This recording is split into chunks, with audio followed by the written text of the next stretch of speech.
And welcome to Hannity, and this is a Fox News Alert, and we are broadcasting tonight. The president joined us for an exclusive interview. Let's take a look. How are you, Mr. President? I'm very good. Thank you, Sean. My second interview since you've been president. You guys want to start with good news? We do have some good news. Go ahead. Right? You don't get a lot of good news in the media. Well, you don't get so much. You're going to be talking at length about your economic plan. That's right. Let's talk about it. Okay. Well, first of all, it's a massive tax cut. And, you know, it's a reform, but it's a massive tax cut. Let's go through it. So, and this is important. I mean, there's no two accountants that can give you the same liability to the government if you give them the same information. That's how complicated the tax code is. You want to drop 7 brackets to 3. We're going to drop, actually, if you look at it, because we have a 0 bracket, because a lot of people pay 0.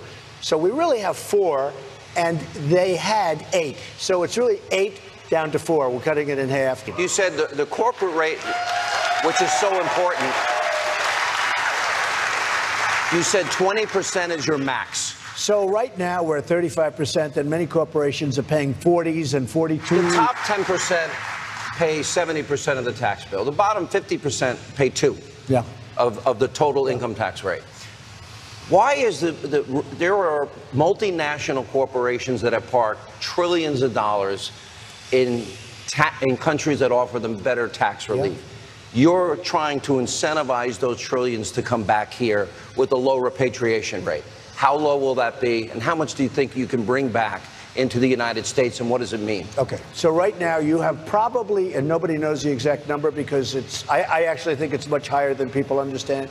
Every time I tune into anybody else in the media except Fox, there are tax cuts for the wealthy. Now, the rate for some people goes down, but if you live in a state like New York or Illinois or New Jersey or California, you won't be able to deduct your local or state income tax. In other words, if you elect politicians that want to raise taxes, you're going to pay the penalty. So that's not really true that this is a tax cut for the wealthy as they're portraying it. What is your answer to that? Well, you know, you also, a big part of it you've already done, and that is you've ended a lot of the Obama-era regulations, especially in industries like energy and coal. Right. There seems to be, you have a very strong commitment. You just recently went forward with Anwar. You've put in place opportunities for the coal mining industry, fracking.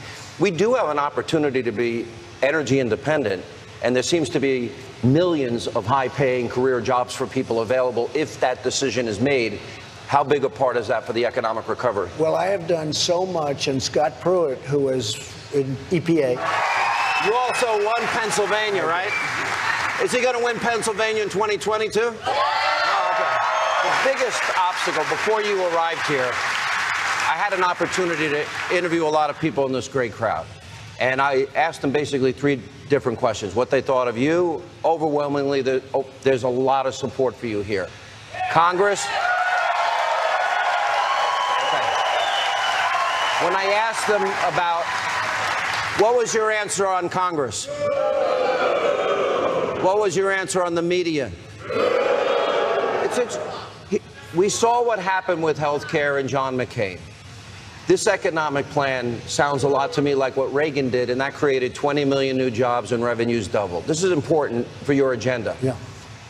How do you get this through the Senate, which has not had a good record in the last 10 months? Well, first of all, this will be an even bigger tax cut. Some people, you saw and heard Bob Corker. Yeah.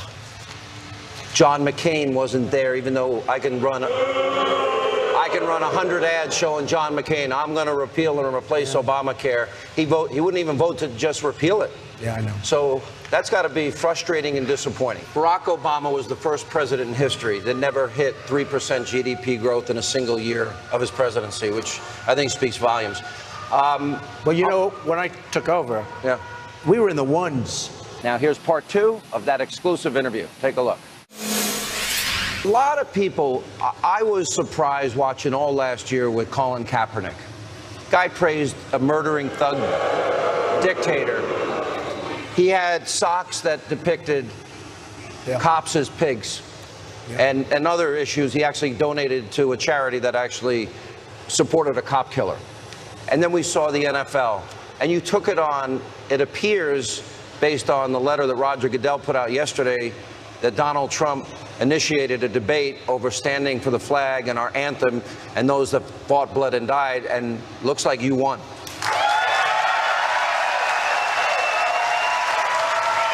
So I watched Colin Kaepernick, and I thought it was terrible. Hundreds of thousands of people fought, bled, hundreds of thousands died fighting under that flag. Right. When you look at the Obama years, Chicago, one city, his adopted hometown, 3,900 people were murdered. Yeah. In the last 6 years of Obama's presidency, 18,000 shootings. I don't think he mentioned it but 3 or 4 times.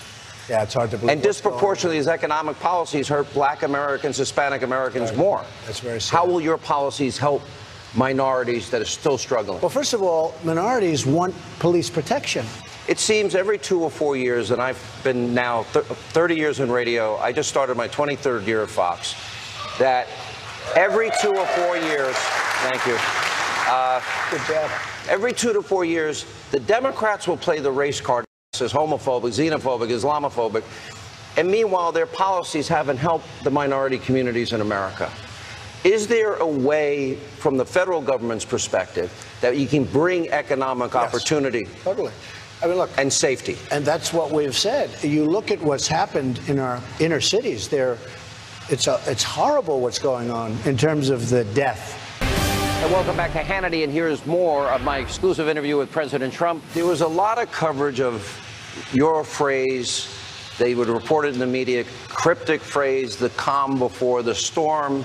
It seemed related to Rocket Man, his term. Kim Jong-un. In terms of him having ICBM capability, nuclear capability, firing missiles over Japan, our ally, threatening Guam, and potentially maybe being able to reach the United States, continental United States, with a nuclear weapon. At some point, this is going to come to a head. Is it fair to say if he keeps firing missiles, that's going to end? Calm before the storm, you're not going to talk about that either? No, I don't talk about it. No. Bill Clinton, when he made the deal with Kim Jong-un's father, Kim Jong-il, he actually said, this is a good deal for the American people. It was not. It seems the same mistake was made with President Obama and the Iranian deal. There's reports you will decertify this. You can also pull out of it. John Bolton suggesting you just pull out completely. Why decertify and not just scrap it? Well, you can do both. Let me ask you about immigration. You came up with a 70-point plan. There was fear after you had met with Pelosi and Schumer and you were talking about DACA. One of the things I've always noticed is we always get the tax increase, we never get the spending cuts. You always get the consideration on immigration, you never get the wall built.